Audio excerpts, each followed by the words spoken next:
ఓం సదాశివసమారంభాం వ్యాసశంకరమధ్యమాం అస్మదాచార్యపర్యంతాం వందే గురు పరంపరాం.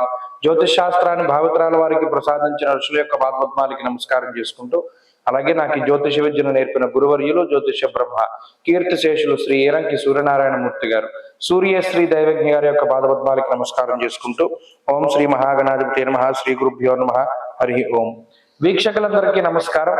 తులారాశి వారికి ఈ వారం సానుకూలమైనటువంటి ఫలితాలు కనబడుతూ ఉన్నాయి. షష్ఠ స్థానమందు రవి, షష్ఠ బుధుడు, షష్ఠ రాహువు అనుకూలమైనటువంటి గ్రహాలు. దీంతో పాటుగా చంద్రబలం కూడా ఈ రాశి వారికి ఉన్నది. వెరసి 4 గ్రహాల తాలూకు శుభ ఫలితాలు ఉన్నాయి.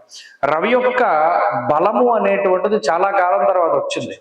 3 నెలలు పోయాక రవి బలం వచ్చింది. దీనివల్ల ఆరోగ్యం ఫస్ట్ ప్రధానంగా తులారాశి వారికి కుదుట పడుతుంది. షష్ఠే రవౌ సుసౌఖ్యాదిన్ యత్ర కార్య అర్ధ సాధనం. ఇప్పటి వరకు ఏమైంది, అనుకున్న దానికి వ్యతిరేకంగా జరుగుతూ వస్తుంది. ఏదనుకుంటే అది బ్రేక్ అయిపోవడం, ఫెయిల్ అయిపోవడం, లేదా ఆ పని అవ్వకపోవడం, ఇలా ఇటువంటి పరిస్థితుల్లో మరి రవి యొక్క మార్పు ద్వారా వీరికి కలిసి వచ్చేటువంటిది ఏంటి అంటే సుసౌఖ్యాదిన్, అంటే మంచి సౌఖ్యవంతమైనటువంటి రోజులు.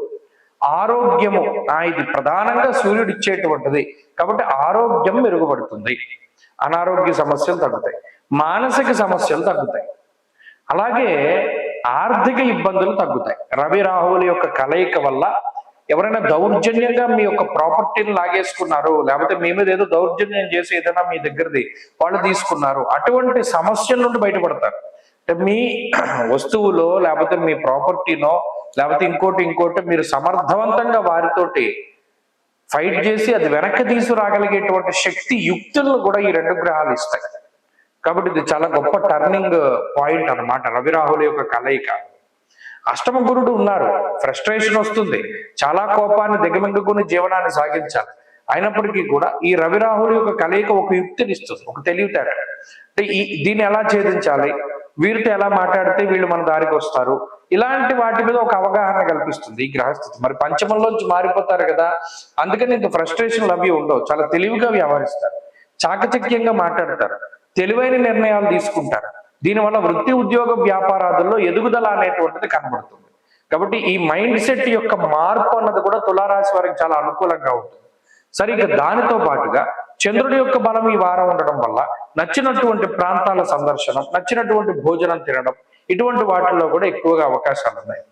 ఈ తులారాశి వారికి కుటుంబపరమైనటువంటి చికాకులు ఉన్నప్పటికీ కొంత అధిగమించడానికి అవకాశం ఉంటుంది.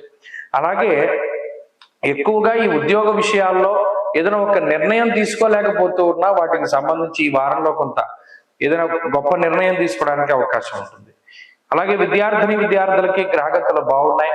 తులారాశి వారి ఈ వారం మరింత అనుకూలమైనటువంటి ఫలితాలని సాధించడానికై ఎక్కువగా దక్షిణామూర్తి యొక్క ఆరాధన చేస్తూ ఉండడం చెప్పదగినటువంటి సూచన. ఈ వారంలో కలిసి వచ్చేటువంటి రోజు ఆదివారంగా చెప్పవచ్చును. అదృష్ట సంఖ్య 4, అదృష్ట వర్ణము ఎరుపు.